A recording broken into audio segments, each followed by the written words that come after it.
Okay, so you've done some cluster analysis. You're wanting to segment your customers, so you run through your transactional data from your point of sale system or whatever you have, your membership data, say if you're a gym or you sell subscriptions, or whatever data you happen to have, survey data, demographics, whatever, and you end up with a set of clusters. You've sort of looked at some metadata on the clusters like we did with the wine study, and we've sort of interpreted those clusters. And then you went and you did qualitative research on individuals who belong to those various clusters to understand what is it about those clusters that make them sort of different.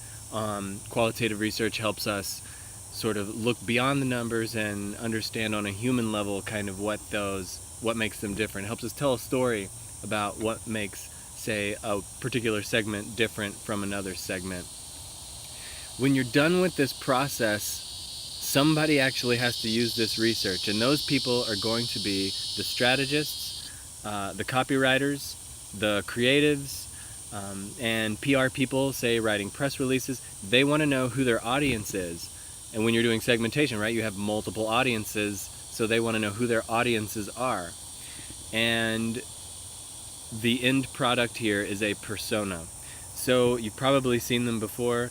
That is, you say like there's like a sort of like a fictional caricature of a particular type of person. And there are important things that you should put into personas.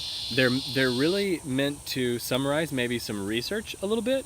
You want to know like what the person is like, and you found out some of that information through your research.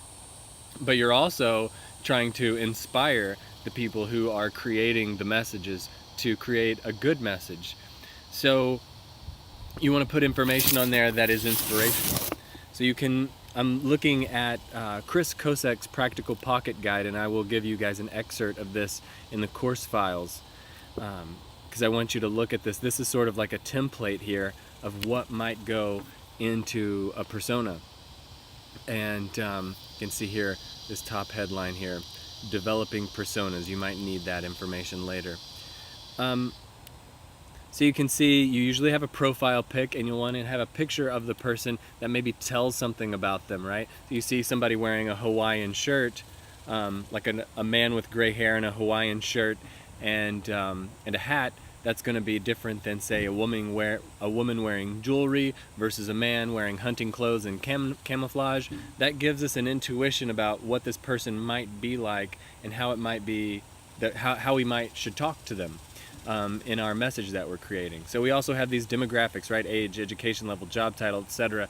Demographics are a must, right? We want some psychographics here, top line goals, top line motivations. The advice that I give on making good personas is include those deep moral concerns about the world. So what is it about the world that concerns them the most on sort of like a moral level? So what's their political ideology? And then beyond that, what types of cultural artifacts do they keep around themselves? So this is really important, having the cultural artifacts. And this goes back to that idea of like, it's not what you're like, it's what you like. So what TV shows do they watch? What MP3s do they listen to the most? Or what songs on Spotify? Or what are their favorite Spotify stations? Do they watch television shows? Which shows do they watch specifically? Are there bands that they listen to? What music do they have? So I'm repeating myself, aren't I? But you get the idea. So specific artifacts that we can know. We know that they consumed this particular book or TV show or music or whatever. And then another super important thing is you're always looking for pain points, and you're always trying to find problems. Your job is to be, as a qualitative researcher, especially in industry, your job is to be a problem finder. People have problems. Find their problems, because when people have problems, those are opportunities for you or your client to come in and help to solve those problems, either with a message or a product or something like that. So you'll want to include some of their top line problems that maybe make them unique as a segment. And then you'll also want to include touch points. So anytime they may come into contact with your brand or your brand category, you'll want to include that in the persona, and that's to know, how they should frame the message, because the message might be framed differently if it's right on a different medium or a different time of day, or any variable like that might affect how the creative, the copywriter, or the PR person wants to talk to that individual. So that's just a quick tip on how to make good personas. I would suggest just Googling marketing personas and going to Google Images and looking at all the different kinds that you see. I would say the vast majority of those that you see are pretty bad. It's really hard to make very inspirational personas because you have to get so deep into people's psyche. One trick is to find a single person who you interviewed who seems quirky and like a great example of the category, and just take that single person and fictionalize that single person, change their name, maybe play them up into a caricature a little bit, but keep that single person in your mind when you're making it. That way, when the people are writing messages, they can also sort of have that single person in mind.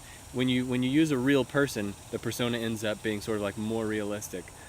So that's one last tip, and that's the last video of the segmentation series. So I will see you next week.